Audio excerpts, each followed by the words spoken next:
I am Ferdinand Marcos, and I am the President of the Republic of the Philippines.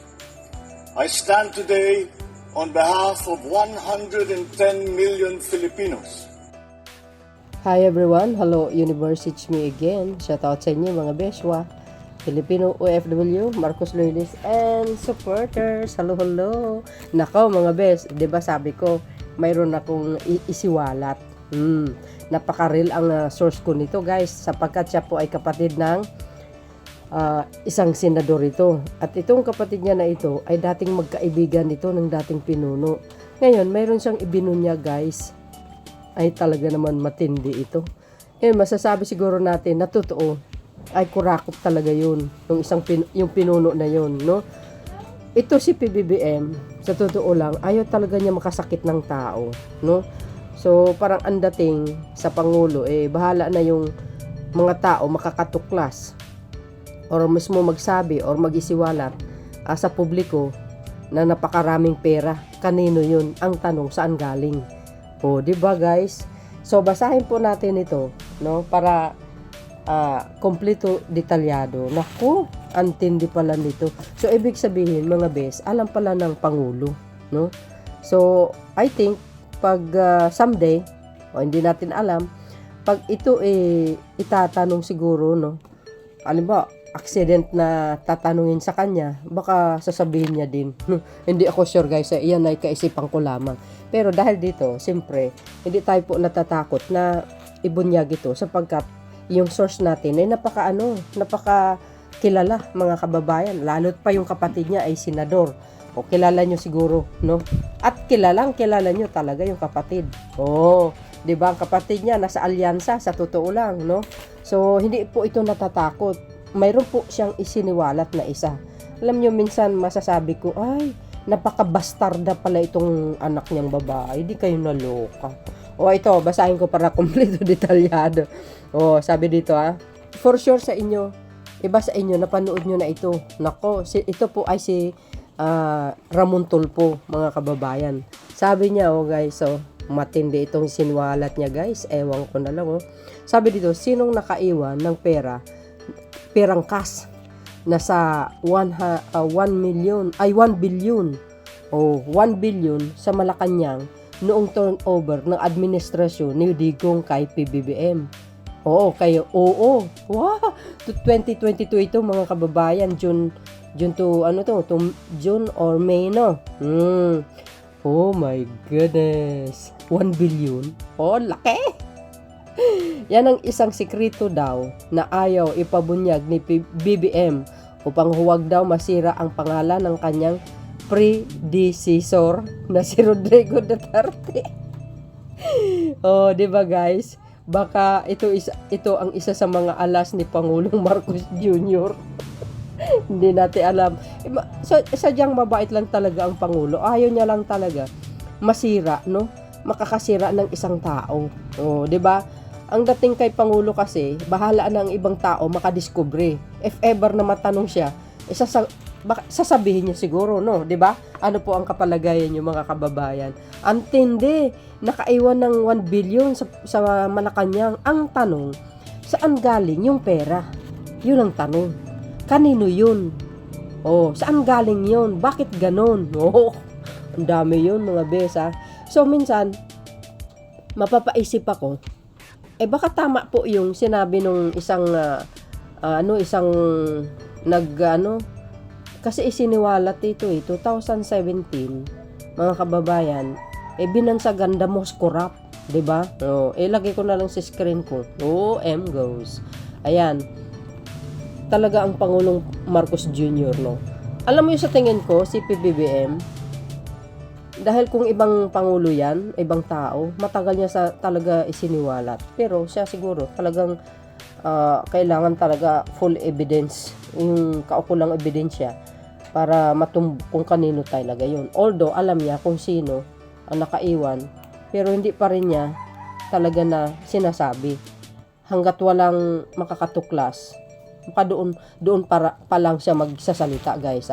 Well, this is my may opinion naman or thinking na, no? Ito, tuloy. Noong panahon na yun, ay magkasanib pa si PBBM at Sara Duterte na anak ni Digong. Oh. Kasi tama 'yon. They are still ano pa naman doon noon that time close pa pala sila dalawa. Very close pa sila dalawa. Pero ganun pa man mga kababayan, si PBBM kasi sa tingin ko lang sa kanya ayaw niya kasi yung kung parang rascal ang dating na forke may nakaiwan tapos ibintang kagad sa isang tao ora-ora. Hindi siya ganun hindi siya ganun. Bahala ng mga tao na makatuklas. So parang ganun ang dating para sa akin. Ewan ko lang sa inyo mga besa. Ito, tuloy, ang limpak-limpak na salapi ay nakita raw sa isang kwarto sa main building ng palasyo. Siyempre kayo, 'di ba? Mapapaisip kayo. Kanino pa nga ba 'yun? 'Di ba? Kanino pa nga ba 'yun? Sino ba yung administrasyon na pinalitan ni PBBM? Di kay Digong. Ngayon, siguro nagdadalawang isip din ang Pangulo, baka sabihin niya, baka yung pera na 'to talagang importante baka naman may credential 'yun. Ganun ang dating sa akin. Parang sa akin lang So, kayo mga kababayan, anong kapalagayan nyo? Ito pa. Ang mga pera daw ay nasa 10 duffel bags, each containing 100 million. Oh my goodness guys, kadaming pera, no? Hindi kaya pagdating ng panahon isiwalat ni Pangulong Marcos Jr. yan? Guys, I'm not sure. Ito, isip ko lamang. Tuloy. Grabe, no? Ang daming pera. Samantalang ang daming mahihirap na nangangailangan. Yung mga, guys, alam nyo naman ang daming mga Pilipino na naghihirap kaya nga doon nakatutok si PBBM, kaya nga mayroong mga AX na yan mga tupad para talaga sa kanila yun. Kaya yung walang gutom kitchen, talagang para sa mahirap yun gumagawa talaga siya ng paraan. Lalo na po yung side ng mga magsasaka, alam nyo naman kung paano ka-hands-on si PBBM tumulong sa kanila, di ba? Tapos ganito na lang, no? Basta yung pera ng taong bayan, parang grabe, basta-basta mo na ng, alam nyo ba, inibig kong sabihin, naku, kayong bahalang mag-isip, no? Ay, sabi pa dito, sabi ng aking espiya ay baka naiwan ang malaking pera dahil sa pagmamadali. Agay, grabe talaga sa pagmamadali. So, ibig sabihin, yung turnover, sino guys ang kasama ni PBBM doon? Sige nga, sino ang kasama ng Pangulong Marcos Jr. na nakakita nyo? For sure, mayroon. Ang siguro guys ang kay PBBM siguro, ang iniisip niya, baka yung pera na yun, may mayroong credential. So, ibig sabihin, makakumpleto ng bank book. Makakumpleto ng papeles. Kaya hindi basta-basta magsalita si Pangulong Marcos Jr. Siyempre, 'di ba? Lalo na wala siyang sapat na ebidensya na yung pera na yun talagang pera na talagang importante na pera nila. Hoy, nako, ewan ko lang guys Yun naman ay mga kaisipan ko lamang. Sabi pa ng aking espiya, maaring kasama ito sa mga perang hinakot palabas bago pumasok ang mga bagong residente ng Malacanang. Oh my goodness, antindi. Alam niyo mga kababayan, ito si Montulfo. Hindi basta-basta rin ito guys, no, na magsalita na walang sapat na kaukulan na ebidensya. So, matindi pala. Ang tanong guys, saan kaya galing itong pera na ito? Kanino kaya yun? For the first time, siguro, sa history ng Pilipinas, ang isang pinuno nagtambak ng pera sa Malacanang. Nako. Ito ba kaya ay galing sa sa mga masamang mga illegal na gawain, or ito kaya ay galing sa kaba ng bayan? Hindi ako sure guys. Ayan, kaisipan ko lamang So, dahil dito, mga kababayan, lagi nating isipin ang kapakanan ng bansa.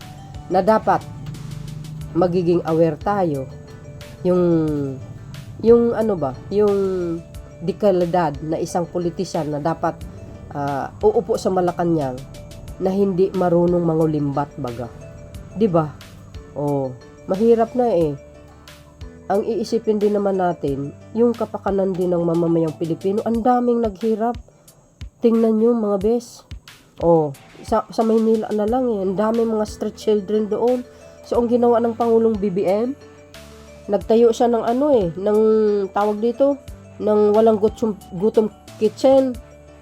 Lahat, mga staff ng DSWD, kumbaga, hinahalughog nila ang bawat street, yung bang bawat ano ba, iskinita para lang mabigyan kaukulan ng tulong, mailista sa purpose, o mailista sa ano, sa tupad, mabigyan ng card, o 'di ba? Tapos basta-basta na lang na nanakawin mo yung pera ng bayan na pinaghirapan ng iba, yung iba nga halos magkasakit na, o para lang magbayad ng tax, although wala naman tayong karapatan na magsumbat kasi batas naman yung tax, pero kahit papano naman mga kababayan is alam din naman dapat ng mga pinuno ng bansa ang pera na yan talaga dapat ilaan sa tamang paglaanan, di ba? Oh, kasi concern tayo eh. Oh, sayang naman yung mga taxes ng taong bayan kung napupunta rin naman sa bulsa ng ibang politiko, di ba? Oh, so dito parang masasabi mo sarili mo na parang nakakadismaya naman, di ba? Malaking katanungan po 'yun kung saan galing yung pera talaga. Matindi ito, guys. 1 billion. Oh, 'di ba? Kaya yan si Pangulong Marcos Jr., hindi mo pwedeng sabihin nangungurakot siya. Ay, wala sa katayuan niya yan. Si Pangulong Marcos Jr., lagi niyong tandaan, maraming negosyo yan. At yan ay ibinulgar niya, kumbaga ipinakita niya yung kanyang salin. Lahat-lahat na. At saka isa pa, for your information, si PBBM, milyonaryo po yan. Kahit hindi pa presidente ang papan niya. Ang mga nagbibintang lang naman, yung mga anti-Marcos eh. Kasi sobrang inggit nila kasi sa pamilya na yan eh. Binata pa yung papan niya. Nagtitrade ng ginto yan. Bumibili ng ginto. Napanood ko kasi yung documentary ni Mel Chanco tsaka si dating First Lady Imelda Marcos. Grabe guys, na ang nakakamangha yun, no? Yung interview ni Mel Chanco na yon sa panahon na yon hanggang ngayon kung hanapin nyo at panoorin nyo, ganda, galing, ang yaman talaga pala nila ni Pangulong Marcos Jr. nung binata ang papa niya. Talagang masipag. Alam nyo, sa totoo lang, ang mga Ilocano talaga, lahat naman tayo, pero mga Ilocano masisipag talaga sila. Tsaka makikita mo na kay PBBM ngayon, grabe yung focus niya ba, kundi paano lang talaga palaguin ang ekonomiya ng bansa. Kahit sabi mo binibirada ng mga dutae, walang paki.